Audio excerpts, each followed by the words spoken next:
I walked into the Yosemite Ranger Station clutching a worn piece of paper, my stomach tight with first-day nerves. The coffee smell and radio chatter should have been comforting, but something felt off. Senior Ranger Patricia Williams stood behind the front desk like she'd been waiting for me. Weathered face, graying hair pulled back tight, eyes that had seen things. She looked at the paper in my hand. "You read it yet?" "Just the basics." I held up what I thought was my assignment sheet. "Trail Patrol, Visitor Assistance." "Not that." She reached under the counter and pulled out a different paper. Older, creased, like it had been folded and unfolded 100 times. "This." I took it. 5 numbered items in faded typewriter font. The header said, Ranger Protocols, Mandatory Compliance. 1. Always carry a whistle. If you hear one in the forest, blow yours once and leave immediately. Do not investigate if someone whistles back. 2. Ignore hikers carrying blue backpacks. Do not make eye contact. Do not offer assistance. Act as if they are not there. 3. The footbridge over Miller Creek is off limits during rain. Block access and redirect visitors to the Northern Trail. 4. Never approach a lone child without backup. Radio for assistance and maintain visual contact from a distance until help arrives. 5. Take seriously any visitor who warns you about the lady. Escort them to safety and file an incident report immediately. I read it twice, then looked up at Patricia. Is this some kind of joke? Her face stayed stone serious. Memorize every word. Your life might depend on it. Come on. Blue backpacks. Whistles. This has to be hazing. Do I look like I'm hazing you, Thompson? She didn't. Patricia Williams looked like someone who'd never told a joke in her life. I folded the paper and shoved it in my pocket. Fine. But this is ridiculous. Ridiculous keeps you alive out there. An hour later, David Rodriguez walked through the door with his gear bags slung over his shoulder. Dark hair, easy smile, the kind of guy who made friends in 5 minutes. My assigned partner for the next 6 months. Marcus, right? Ready for some real ranger work? I shook his hand. Yeah, though I think someone's messing with me. I pulled out the paper. You ever seen anything like this? David took it, his eyebrows climbing as he read. What the hell? Blue backpacks?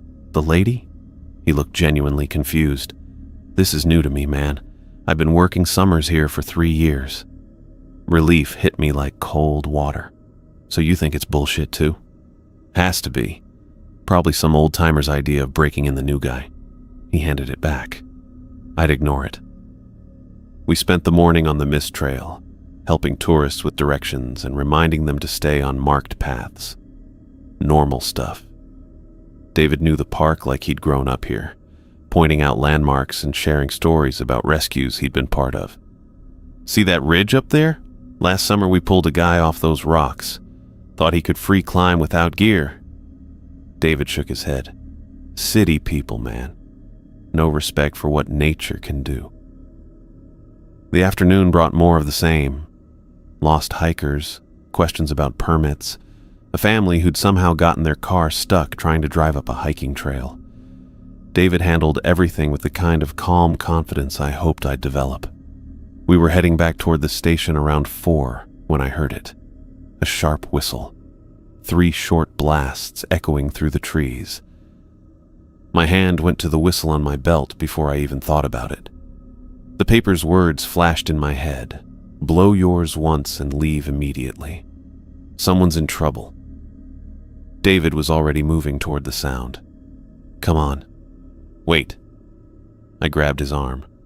The rules said, forget those stupid rules. Someone might be hurt. The whistle came again, closer this time. David pulled free. You coming or not? I stood there for maybe 3 seconds, feeling the weight of that folded paper in my pocket.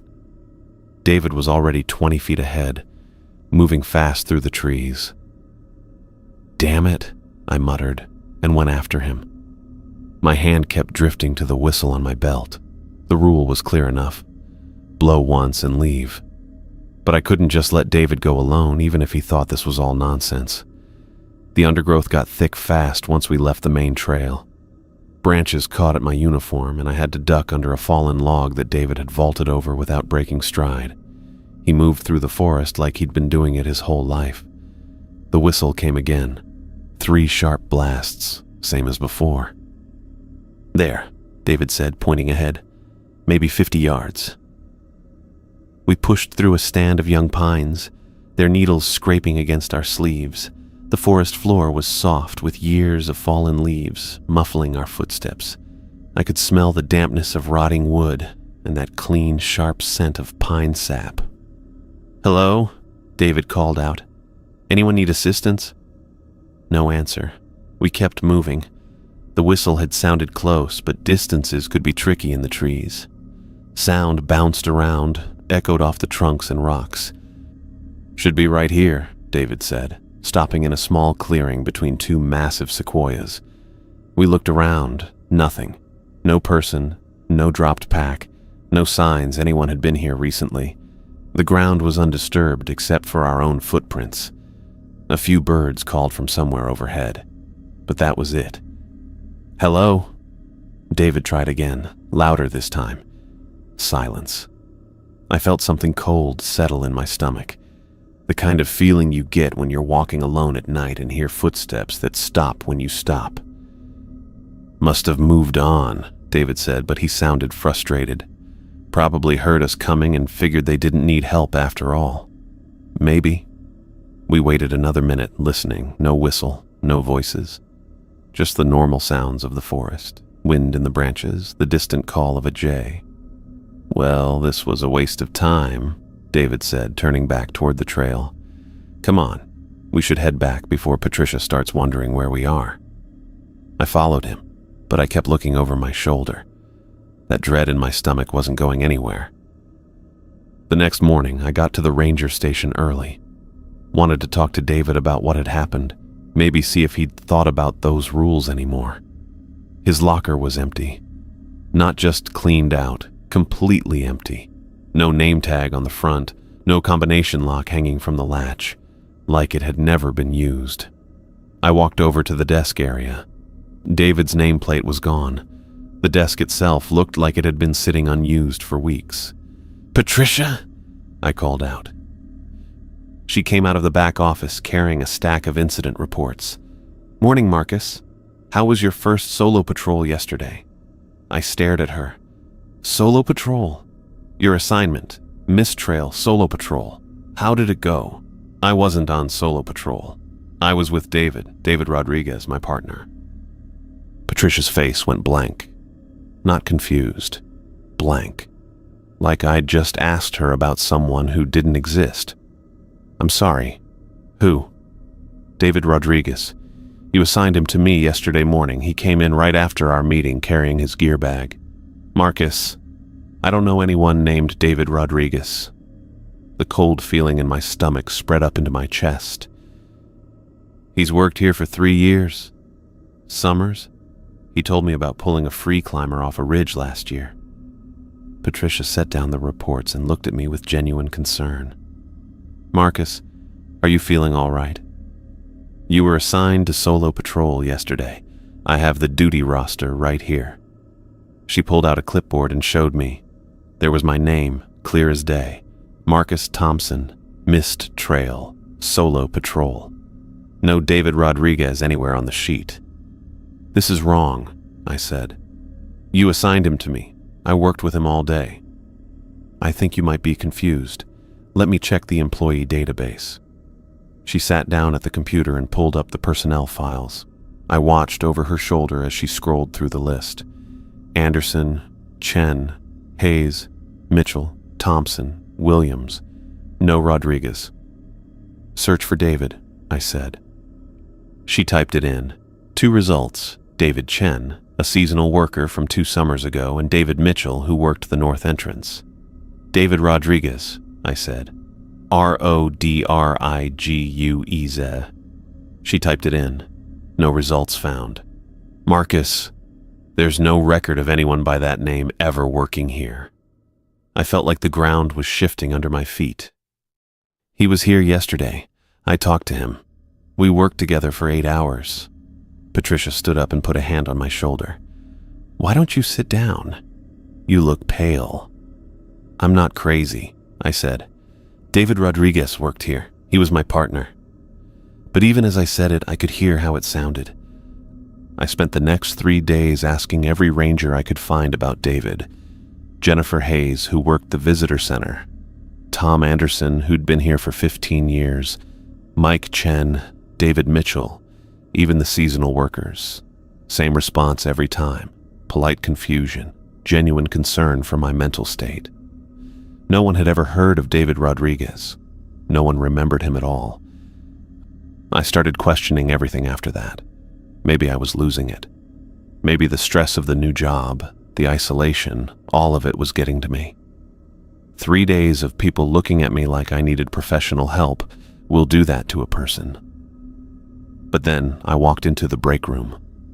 There it was. David's coffee mug, sitting right there on the counter next to the sink. Still had coffee in it. Maybe 2 inches of cold black liquid with that film on top that forms when it sits too long. The mug had a faded logo from some brewery in San Diego. I picked it up. Real ceramic, real weight. Real coffee that smelled like it had been sitting there for days. If David never existed, whose mug was this? I asked Jennifer about it when she came in for her shift. Oh, that old thing's been there forever, she said, barely glancing at it. No idea whose it is. Probably left by some seasonal worker years ago. But I remembered David drinking from it. I remembered him complaining about the weak coffee, saying he missed the good stuff from back home. I remembered him washing it out every morning before we headed to the trails. The mug was real. David had been real, which meant something had happened to make everyone forget him. Something connected to those rules, to that whistle in the woods. Maybe if I'd blown my whistle like the protocol said, maybe if I'd made him leave with me instead of following him toward the sound, maybe David would still be here. I kept the mug, put it in my locker, physical proof that I wasn't crazy, that my memory wasn't playing tricks on me. David Rodriguez had existed, had worked here, had been my partner, and now he was gone like he'd never been born. The rules weren't hazing. They weren't some old-timer joke. They were real, and I'd learned that lesson the hard way. From now on, I was going to follow every single one of them, no matter how ridiculous they seemed. 2 weeks later, I was patrolling the Eastern Trail solo. The morning had been quiet, just a few early hikers heading up toward the falls. I was making my way back along the ridge trail when I saw her. A little girl, maybe 8 years old, sitting on a fallen log about 30 yards ahead. She was wearing a white dress, the kind you'd see at a church service or family portrait. Pristine white, like she'd just put it on. Which was strange, considering she was sitting in the middle of the wilderness, at least 2 miles from the nearest parking area. I stopped walking. Something felt off about the whole scene. "Hello there," I called out, keeping my distance. "Are you lost, sweetheart?" The girl turned toward me. Her movements were too smooth, too deliberate. When she faced me fully, I saw her smile. Wide, stretching across her small face like someone had drawn it there with a marker. Her eyes were dark, not brown dark, but dark like looking into a deep well at night, and they never blinked. "Would you like to sit with me?" she asked. Her voice carried too far, too clear for a child that size. She patted the log beside her with one small hand. "It's nice here. Peaceful." Every instinct I had was screaming at me to get away from this kid, but I also remembered the 4th rule. Never approach a lone child without backup. I reached for my radio, keeping my eyes on the girl. "Base, this is Thompson on Ridge Trail. I need assistance with a lost child. About 2 miles east of the main trailhead." The girl's smile flickered when she heard me talking into the radio. Just for a second it wavered, like a TV signal cutting out. "Copy that, Thompson. Hayes is en route, ETA 15 minutes. I clipped the radio back to my belt. The girl was still staring at me with that unnatural smile. but something had changed. The friendliness in her voice was gone. "You don't need help," she said. "I'm not lost." I stayed where I was, about 20 feet back from the log. "What's your name, honey? Where are your parents?" Instead of answering, she started humming. It was a melody I'd never heard before, but it made my skin crawl. The tune was wrong somehow, like it was being played backwards or in a key that shouldn't exist. She never stopped staring at me, never blinked. Just sat there on that log in her perfect white dress, humming that awful song and smiling that smile that made my teeth ache.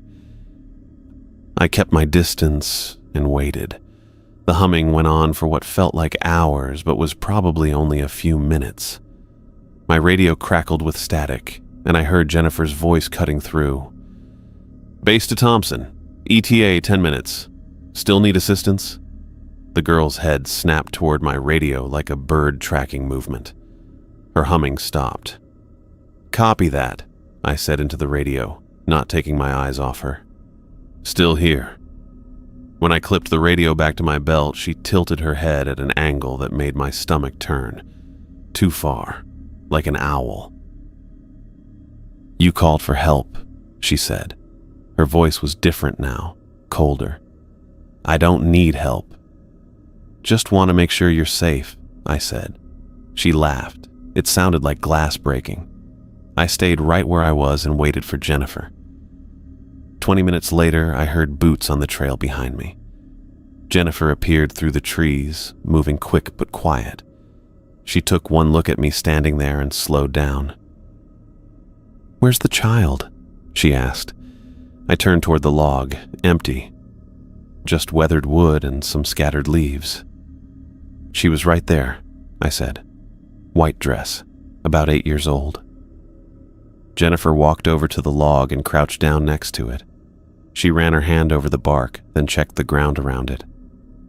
"No footprints," she said. "Soil's soft from yesterday's rain. Should be tracks if someone was sitting here." I walked over and looked for myself. She was right. The dirt around the log was damp and would have taken an impression easy. But there was nothing. Just my own boot prints from where I'd been standing. "I'm telling you, she was here," I said. Sitting right on this spot, humming some weird song that made my teeth hurt. Jennifer stood up and brushed the dirt off her hands. She looked at me for a long moment, studying my face. "Your hands are shaking," she said. I looked down. She was right. I shoved them in my pockets. "Tell me exactly what happened," Jennifer said. So I did. The white dress, the unnatural smile, the way she moved like she was underwater, the voice that carried too far, the humming, the way she never blinked. Jennifer listened without interrupting. When I finished, she nodded slowly. "You did the right thing," she said. "Keeping your distance, calling for backup. But there's no proof she was ever here." "Sometimes there isn't," Jennifer said. "That doesn't mean it didn't happen." We walked back toward the main trail together. Jennifer was quiet for most of the way, but when we reached the junction, she stopped. "Marcus," she said, "those protocols Patricia gave you, whatever they say, follow them. Trust your instincts. If something feels wrong, it probably is." I nodded. The paper was still in my pocket, and I could feel its weight like it was made of lead. The following month brought heavy rains that turned the park's streams into rushing torrents. Water came down in sheets for 3 days straight, and by the time it cleared, every creek and waterfall in the park was running high and fast. I got assigned to monitor the waterfall trail and warn visitors about the dangerous conditions. The main trail was still open, but some of the side paths were getting washed out, and the creek crossings were treacherous. I was making my second round of the day when I approached the wooden footbridge that crossed Miller Creek. The water below was running brown and angry, maybe 3 feet higher than normal. The bridge was still solid, but the current underneath would sweep you away if you fell in. That's when I saw him. A man standing right in the center of the bridge looking down at the rushing water. He had on hiking boots, khaki pants, and a bright blue backpack that caught the light, like it was brand new. Blue backpack. I stopped walking. The second rule came back to me clear as day. Ignore hikers with blue backpacks completely. The man looked up and saw me. His face broke into a wide smile, and he waved with both hands like he was flagging down a rescue helicopter. "Hey there," he called out. Thank God. I've been waiting for someone to come by. Every instinct I had told me to walk over and help. That's what rangers do. That's what I'd been trained for. But I could hear Patricia's voice in my head, telling me my life depended on following those rules. The man started walking toward me, still waving. "I'm completely lost," he said. "My GPS died, and I can't figure out which trail leads back to the parking area. Can you help me out?" I turned away from him and kept walking down the trail. "Hey," he called after me. "Hey, Ranger, I'm talking to you." I forced myself to keep moving. One foot in front of the other. Don't look back. Don't acknowledge him. "Please." His voice was getting louder, more desperate. "I just need directions. My wife is waiting for me at the car." The desperation in his voice made me want to turn around, made me want to help. But I kept walking. "What the hell is wrong with you?" he shouted. Now he sounded angry. "I'm asking for help. It's your job." His voice followed me down the trail, getting more furious with each word.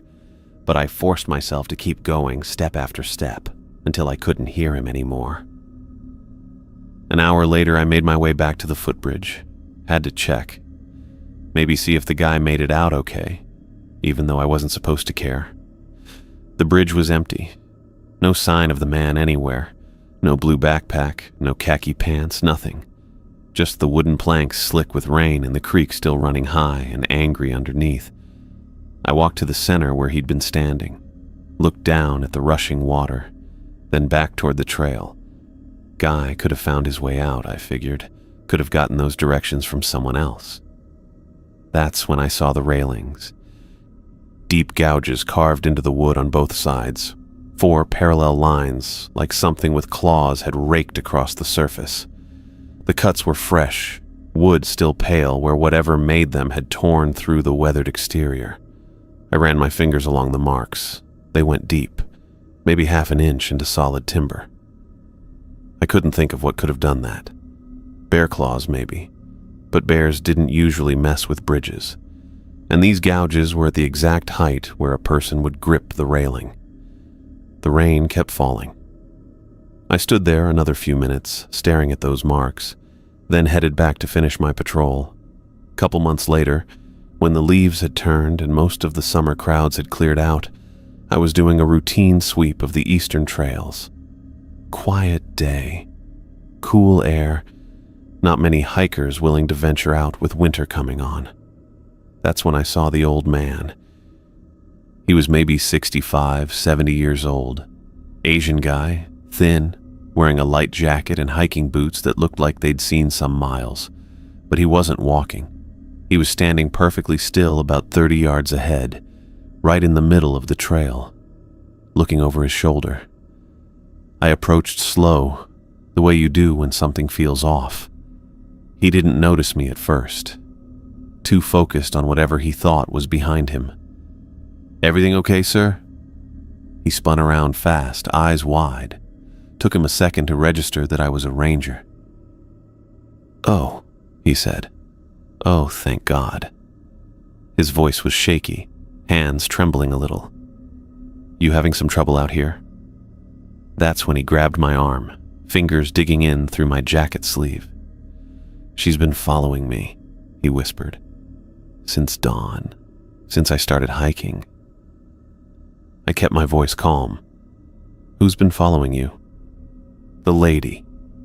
He glanced back over his shoulder again. Tall woman in an old dress, long dress, like from 100 years ago. She keeps appearing in the trees. The 5th rule kicked in like a cold slap. Take seriously any visitor who warns about the lady. Escort them to safety and file an incident report. "Tell me what you saw," I said. "Robert." He told me his name was Robert Chen, looked around nervously before continuing. At first, I thought it was just another hiker. Caught a glimpse of her through the trees, maybe 50 yards off the trail. But she was wearing this dress, this long white dress that didn't make sense for hiking. He paused, wiping sweat from his forehead despite the cool air. Then I saw her again. Different spot, but the same dress. Always at the edge of my vision, you know. Always just far enough away that I couldn't get a clear look. How many times did you see her? 6, maybe 7. His grip on my arm tightened, and she's getting closer. I looked past him down the trail. Nothing but trees and fallen leaves. Mr. Chen, I'm going to escort you back to the parking area. We'll get you to your car. You believe me? I believe you saw something that spooked you. That's enough. The walk back took 20 minutes. Robert stayed close, kept checking behind us every few steps. I didn't see anything, but I kept my radio ready and my eyes open. When we reached the main parking area, I walked him to his car, a blue Honda with California plates. My advice is to head home, I told him. Don't come back for a few days. I wasn't planning on it. He fumbled with his keys, hands still shaking. You think I'm crazy? I think you had an experience. Sometimes the woods play tricks on people. He nodded, but I could tell he didn't buy it. Neither did I, really. I watched him drive away, then pulled out my radio. Base, this is Thompson. I need to file an incident report. Static crackled for a few seconds before Patricia's voice came through. But there was something different about her tone. Sharper, more urgent than usual.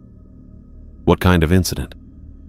Visitor reported sighting of the lady, Northern Trail System. I've escorted him off the premises. Long pause, longer than normal. All units, Patricia's voice finally came back.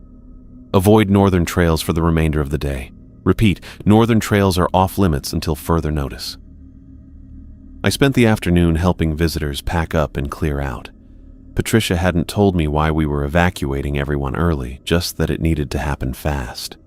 No explanations, just orders. Sorry folks, park's closing early today due to safety concerns. That's all I was allowed to say. Over and over. The families didn't like it much, can't blame them. They'd driven hours to get here, some of them. But I kept thinking about Robert Chen's face when he grabbed my arm. The way his hands shook. Better disappointed than dead. By 6 o'clock, the parking lots were empty. Even the maintenance crews had packed up and headed out. I'd never seen the park this quiet. Not even in the dead of winter. The silence felt heavy, like the air before a bad storm. I radioed in to confirm the last visitor had left through the main gate. All clear on the eastern trails, I said. Copy that. Patricia's voice came back, still had that sharp edge to it. Good work today, Thompson. I wanted to ask her what we'd just prevented. What would have happened if Robert hadn't warned us? But something in her tone told me not to push it. Walking back to the station, I understood something had shifted. Robert's warning hadn't been about one old man seeing things. It had been about all of us, the whole park, and whatever was out there in the northern trails, we'd managed to keep it from spreading. Winter came early that year. First snow hit in October, and by November we were down to skeleton crews.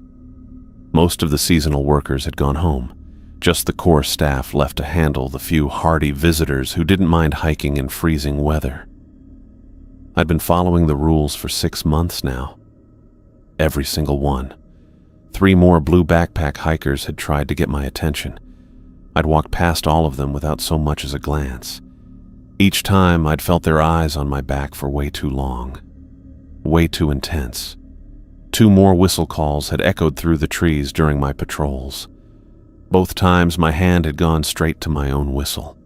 One sharp blast, then I'd gotten out of there fast. Never looked back to see what might have been following. 4 separate visitors had come to me about lady sightings. Each time I'd escorted them to safety and filed the reports. Each time, Patricia had issued the same order. Avoid the area until further notice. And each time I followed those rules, I felt it. That sense of something terrible sliding past me in the dark, like standing on train tracks and stepping aside just as the locomotive roared through. The other rangers had started treating me different. Not unfriendly exactly, but careful, like they recognized something in me that hadn't been there before. Jennifer would nod when she saw me coming back from patrol. "Quiet day?" she'd ask. "Quiet enough," I'd answer. She'd study my face for a moment, then nod again, like she was checking to make sure I was still all there. Tom Anderson had pulled me aside after one of my lady reports. "You're getting good at this," he'd said. "Better than most." Getting good at what? He'd looked around to make sure we were alone, staying alive. That's when I knew for sure. The other rangers weren't following these rules because they were hazing the new guy. They were following them because they worked, because people who didn't follow them disappeared, like David. My final patrol before winter closure was scheduled for December 15th. Light snow had been falling all morning, just enough to dust the trails white. The park would officially close to overnight camping after that, with only day-use areas staying open through the winter months. I was looking forward to the break. 6 months of watching over my shoulder had worn me down more than I wanted to admit. I finished my equipment check and headed to my locker to grab my extra gloves. The metal door swung open and something fluttered to the floor. A piece of paper, folded once, just like the original rules. My stomach dropped. I bent down and picked it up, unfolding it with hands that weren't quite steady. Same handwriting as before. Patricia's careful block letters, but this wasn't the original list. Additional protocols. Mandatory compliance 6. Never work alone during the full moon. Request backup or postpone patrol. 7. If temperature drops suddenly, more than 10 degrees in 5 minutes, seek shelter immediately. Do not investigate the cause. 8. Trust the rules completely, even when they seem impossible to follow. I read it twice, then a third time. The paper felt heavier than it should have, like those 8 lines carried the weight of things I didn't want to understand. I folded it carefully and slipped it into my pocket next to the original rules. I folded the paper and slipped it into my pocket next to the original rules. 8 simple lines that might as well have been carved in stone. My survival depended on following them completely, even when they made no sense at all, especially when they made no sense. The last week before winter closure, everything changed, like the forest knew I was leaving and wanted to test me one final time. Tuesday morning, I heard the first whistle. 3 sharp blasts echoing from somewhere near the old growth section. My hand went to my belt, found my whistle, but I didn't blow it. Not yet. I crept behind a massive pine and watched. The shadows between the trees moved wrong, not like wind through branches or animals passing by. They flowed like water, pooling and stretching in directions that had nothing to do with the pale winter sun overhead. One shadow detached itself from a sequoia trunk and drifted toward where the whistle had sounded. I blew one sharp blast and got the hell out of there. Wednesday brought another whistle, then Thursday. Each time I hid and watched those unnatural shadows respond to the sound, each time I blew once and left. Friday was different. I was heading back from the falls when I rounded a bend and found them waiting. 6 hikers spread across the narrow trail, all wearing identical blue backpacks, bright blue like someone had dipped them in paint. They stood perfectly still, watching me. I stopped walking. The rule was clear. Ignore hikers with blue backpacks completely, but they blocked the entire trail, and there was nowhere else to go except straight through them. Their faces were blank, empty, eyes that caught the light and threw it back like a cat's, but wrong somehow. Too bright, too focused. I took a step forward. They didn't move. Another step. Still nothing. I pushed between two of them, keeping my eyes straight ahead. Their bodies felt cold even through my jacket, like walking past open freezers. One of them turned his head as I passed, but I didn't look back. By the time I reached the other side of the group, they were gone. Just mist hanging in the air where they'd been standing. Saturday was my final patrol. The temperature gauge read 42 degrees when I left the station. Normal for December. I was checking the footbridge when the air changed, not gradually like weather usually does. All at once, like someone had opened a door to winter itself. My breath came out in clouds. The creek started making crackling sounds as ice formed along the edges. The gauge on my belt read 2 degrees. 40-degree drop in maybe 10 seconds. I ran for the maintenance shed 50 yards up the trail. Got inside and slammed the door just as something large started moving through the trees. Heavy footsteps that didn't sound quite right. Too deliberate, too careful. It circled the shed for what felt like hours. I could hear it breathing, deep, wet sounds that made my skin crawl. Every few minutes, claws scraped against the metal walls, long, slow scratches like it was testing the strength of the building. I stayed away from the windows until I couldn't stand not knowing anymore. Through the small window facing the forest, I saw her. The lady. Tall figure in a dress that looked like something from 100 years ago. Long sleeves, high collar, fabric that moved without any wind. She stood between 2 pines about 30 feet away, perfectly still. Her eyes glowed in the darkness, not like reflected light, like they had their own source of power burning behind them. She watched the shed, watched me watching her. I don't know how long we stayed like that. Could have been minutes, could have been hours. Time felt different with those glowing eyes fixed on the window. When dawn finally broke through the trees, she was gone. I walked out of the shed on unsteady legs. The sun was up full now, burning off the mist between the trees. My breath still came out in clouds, but the air felt warmer. Normal. The temperature gauge on my belt read 38 degrees. Not great, but nothing like the 2 degrees that had sent me running for cover. I checked it twice to be sure. The shed looked different in daylight.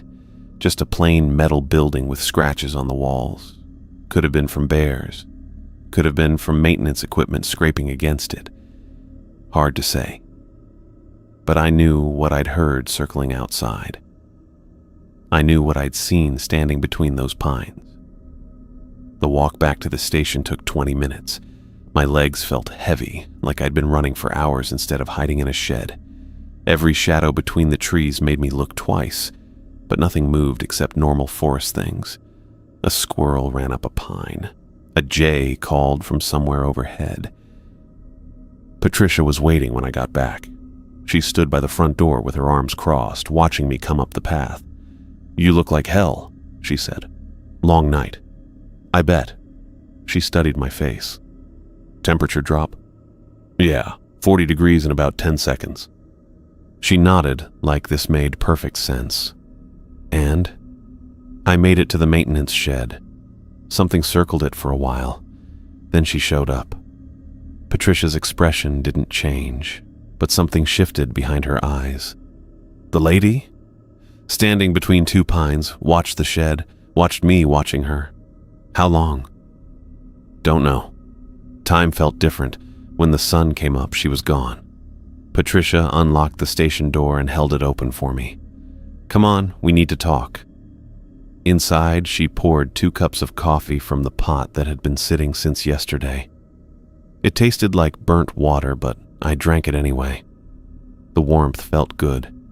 "You did everything right," she said. "Followed the temperature rule. Got to shelter. Didn't try to be a hero." What was that thing circling the shed? Guardian. They work together sometimes. The cold draws you out, makes you run. The guardian makes sure you don't run far. I thought about the heavy footsteps, the wet breathing. And if I hadn't made it to the shed, you did. That's what matters. Patricia sat down across from me at the small table by the window. Outside, the parking lot was empty except for our 2 vehicles. "Winter closure starts tomorrow," she said. "You'll have 4 months to think about whether you want to come back." Do I have a choice? Everyone has a choice, but once you've seen what you've seen, once you know what's out there. She shrugged. Most people can't go back to pretending the world is simple. I pulled the 2 pieces of paper from my pocket. The original rules, now worn soft from handling. The newer ones in Patricia's handwriting. Both felt heavier than paper should. "How many rangers have you given these to?" "Over the years? Maybe 30. "How many are still working here?" "You'd be surprised. More than you'd think. Less than I'd like." She finished her coffee and stood up. "Lock up when you're ready. Keys go in the lockbox by the door. I'll see you in April." "Patricia." She stopped at the door. "Yeah?" "David. What really happened to him?" For a long moment, she didn't answer. Then, he thought he knew better. Thought the rules were suggestions instead of laws. And now he never existed. That's how it works here. Break the wrong rule, and the forest just edits you out, like you were never born.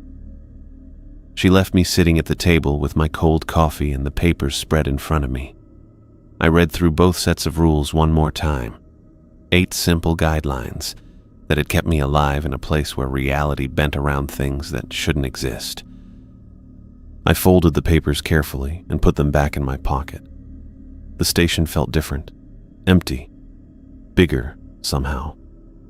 I walked through each room, checking windows, making sure everything was secure. In the equipment room, I found David's coffee mug still sitting on the shelf where I'd left it, the only proof he'd ever existed. I picked it up and held it for a minute. Then I put it back. Some things were better left alone. The lockup took another hour. Checking inventory, shutting off water, making sure the building would survive 4 months of snow and cold. Standard procedure, but everything felt final.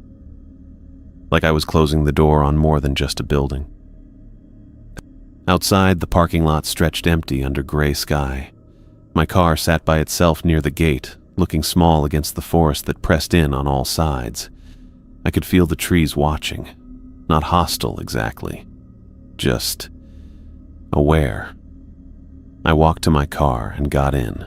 The engine turned over on the second try. As I drove toward the gate, I looked in the rearview mirror. The station disappeared behind the trees, but the forest remained, waiting. I'd learned things this season that couldn't be unlearned. Seen things that changed how I looked at every shadow, every sound in the woods. The rules had become part of me now, as necessary as breathing. 4 months to decide if I wanted to come back. But I already knew the answer. The papers in my pocket felt warm against my chest as I drove through the gate and into the world where people still believed in simple explanations for everything. Where whistles were just whistles, and children in white dresses were just lost kids who needed help. I'd tried living in that world once, before I knew about the rules, before I understood that some places operated by different laws than the ones they taught in school. The forest had tested me and found me worthy. It had shown me its secrets and let me live to remember them. That meant something. That meant I belonged to something bigger than myself now. I pulled onto the main road and headed toward town, toward 4 months of ordinary life. But part of me would stay in those trees, keeping watch, waiting for spring. The rules had saved my life. Now they were my life. I'd be back.